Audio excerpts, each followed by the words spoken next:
If you needed to create an animation of gun shells ejecting from a gun, there are a lot of different ways you can go about it. One thing that comes to mind is to use a particle emitter and then create a model of a shell, a gun shell, like a bullet shell casing, and use effects link and link it to the particle emitter, but then you end up with a lot of geometry in the scene, and the shell can be very low poly, but if you're going to see it from a distance, you don't necessarily need to use geometry and use effects linker and dynamic effects linker. We can use hypervoxels, and I thought we could take a look at setting that up. So I'm going to come over to the items tab and add a particle emitter. Okay, and I'm just going to adjust the settings a little bit. I'm going to push play, and I know I don't need 100 per second. I'm just going to do 12, which is probably still going to be a lot, but just so that we can see what we're doing. And for velocity, let's do 4 in the Y, so they're shooting up, but I want the shells to come back down, so I'm going to add a little bit of gravity, and let's add a little bit of explosion just to kind of spread them out. I'm just going to use the mini slider. And let's just try 1. Okay, that's working for me. Just enough to, I'm going to lower the amount to 8.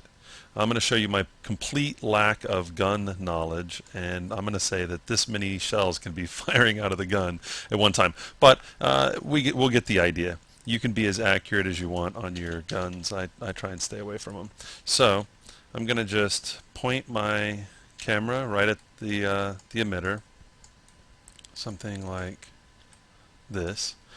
Because we're going to be working with hypervoxels, I'm going to go ahead and load up Viper. I like to save as much time as possible. I'm going to head over to Control F6 to open up the Volumetrics tab on the Effects panel. Come over to Add Volumetric and choose Hypervoxels.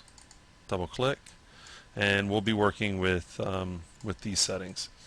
Okay, I'm going to go ahead and double click on emitter so that we can see that we are applying hypervoxels to our particles. And I don't want surface voxels. Now, far enough away, you could probably squish these voxels and make them look like shells, but I'm going to go for sprites. Okay, and right now the sprite looks like just this fog. But I'm going to go over to the image editor and load up. It's just a simple little image of a shell, just a 3D shell, and it's a 32-bit target, so it's got an alpha embedded into the file. You don't need to have an alpha embedded in, but we're going to take advantage of this one. Okay, so I'm going to come over to shading, and for clips, I'm going to add the shell as a clip. Now, it's not looking all that accurate right now, but that's because over in hypertexture it's got crumple on. I'm just going to say none. Okay, and I'm going to come back over to the shading, and with the alpha I'm going to set it to embedded. I want it to use the embedded information, the embedded alpha information of that 32-bit target.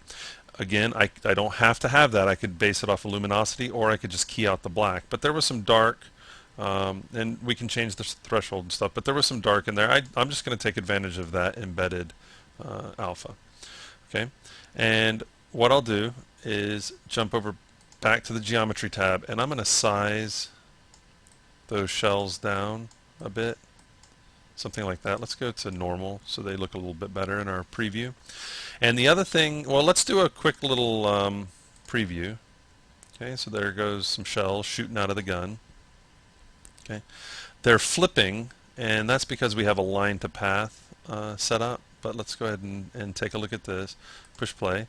Okay, so there's our shells. I'm going to go ahead and stop that and free the preview. I don't want them to kind of flip upside down, so I'm going to turn align to path off. And now let's make a preview.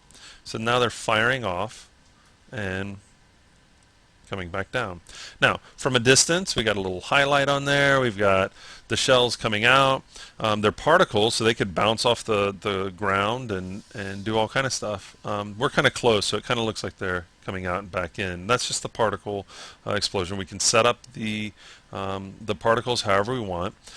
Again, You don't have to use hypervoxels to do this. You could create a 4-point polygon, just a square polygon, map this image on there, and use effects linker, and that would be pretty low poly. But again, you end up with a scene full of objects. So one nice thing about using hypervoxels on particles is that I've got an emitter in the scene, and I don't have any other objects. I don't have a single shell object in the scene. It's just using an image. And from a distance, it could work. If you need to get really close and see the shells, well, you're going to probably want to go the route of using actual geometry and effects linker to link that geometry to the particles. But for distant shots where you just want a bunch of shells flying, nothing beats using hypervoxels. It's fast and gets the job done.